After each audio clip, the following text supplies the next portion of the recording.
kan oo ah magaalada Boosaaso maanta waxa laga ciiday lama lagu tukaday salaada ciida meelo badan oo kamid ah magaalada Boosaaso qaar kamid ah masaajidda ayaa lagu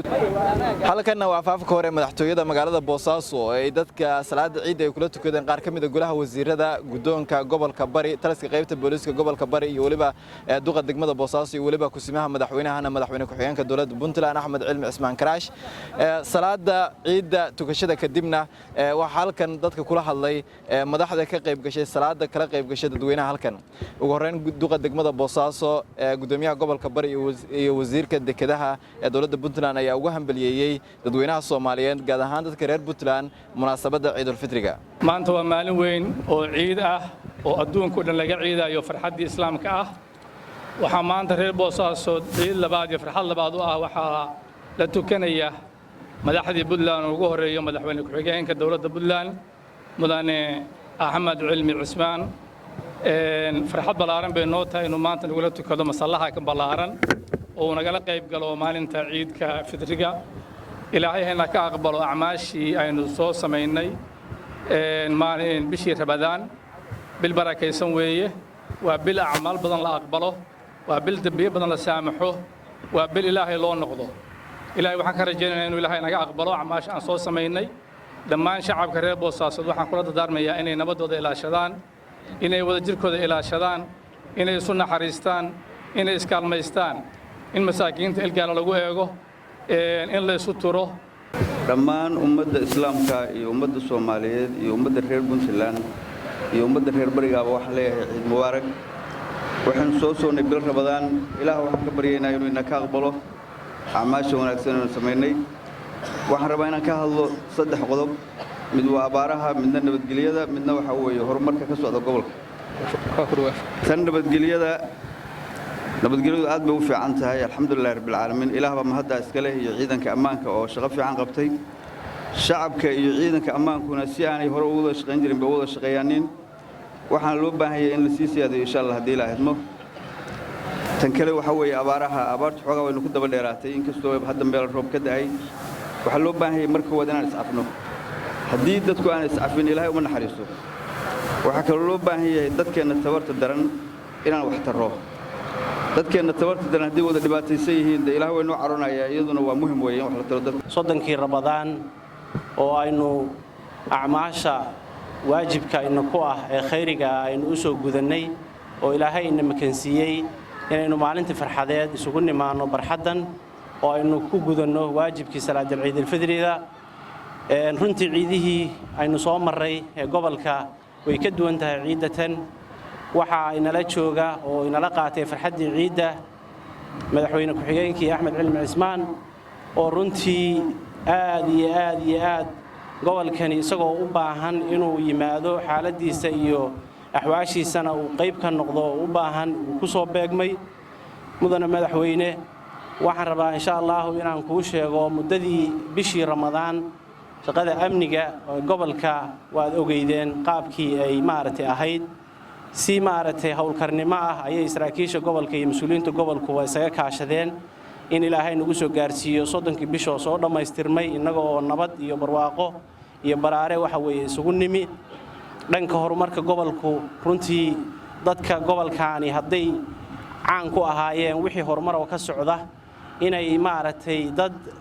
warxumo tashiila oo xumaan ka sheega hadda isku dhinac baa looga soo jeedaa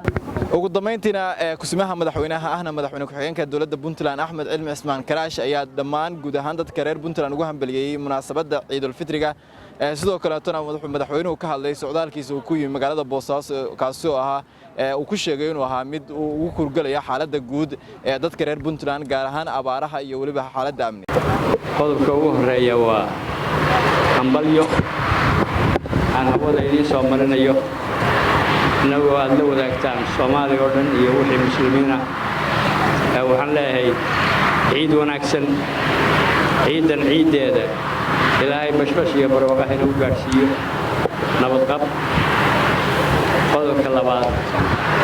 waxaan ka hadlayaa sodcaalkaygu wuxuu ahaa kormeer caadi ah gobolladaan maraynay waxaan u kurgalaynay wixii ka socda sida amniga abaaraha horumar wixii ka socda nolosha dadka intaasuu kuwa ka inaan u kuurgallo shacabka reer Puntland meelaha ay degan yihiin oo ku nool yihiin qodobka saddexaad waa Boosaaso iyo arrimaheeda inaan ka hadlo Boosaaso sida aad la socotaan waa hooyadii Puntland waa hooyadii dhaqaalaha Puntlandna waa hooyadii federaal marka hooyadii Puntland waxay tahay hooyadii federaal iyadoo dhan baa hooyo ah marka hooyo inaan lagu jasaarin oo carruurteedu ku jasaarin waa wax waajib ah waxaan qabaa xuquuqda ay leedahay Boosaaso runtii may wada helin waa ka heshay waxay ka heshay waxaa ka mid ah xasuusta waxaad leedahay haddii lagu qiro iyada ku dheedu waa waxtar kolley anigu waa qirsana munaasabada inay tahay hooyadii Puntland hooyadii Soomaaliya inay tahay sabool koris oo dadkaasi meelo gaar ah ka wada yimaadeen Soomaaliya meel kasta oo ka yimaadeen marka kuwaan Soomaaliya ka iman baa jira oo ku nool marka waa sabool koris waxay mudan tahay ixtiraamkeeda ay mudan tahay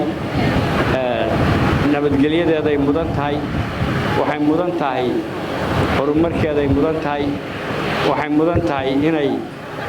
wixii laga helo wax lagaga soo celiyo haddaan lagu soo wada celinay Boosaaso intaasaan kaga baxayaa waan xusuusanahay maqaamka ay Boosaaso ku leedahay Puntland iyo Soomaaliya waxaan ammaanayaa runtii sadcaalkayga bulshada reer Boosaaso ama bariba sidii naloo soo dhaweeyay maamul gobol mid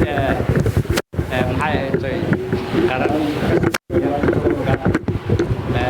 mid shacabka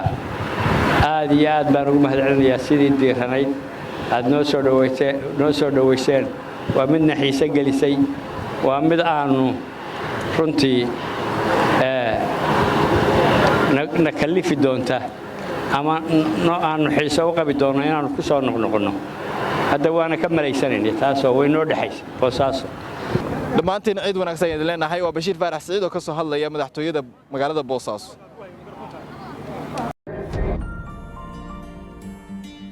ma ogtahay macmiil in bangiga Salaam Banki uu gaar leeyahay adigoo aan tagin xarumaha Salaam Banki inaad lacag dhigan kartid bangiga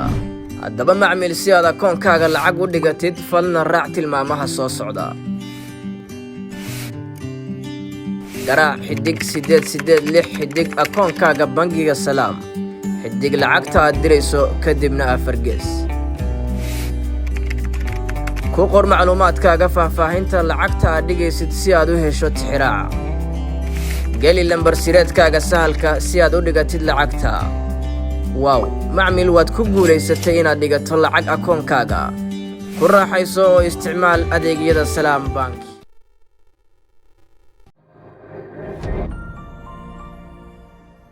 haddii aad safar aad tahay dooro bas adigoo ka sii dooranaya Going From oo u taagan magaalada aad ka tagaysid taabo Going To oo u taagan magaalada aad tagaysid taariikhda aad baxayso dooro shirkadda aad ku safraysid ka sii dooro kursiga aad jeceshahay inaad ku safarto geli magacaaga oo saddexan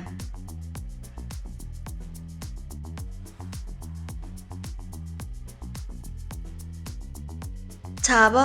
lacag bixinta suug inta uu kugu soo taagayo lacagta tigidhkaaga geli biinka saadkaaga si aad u jarato tigidh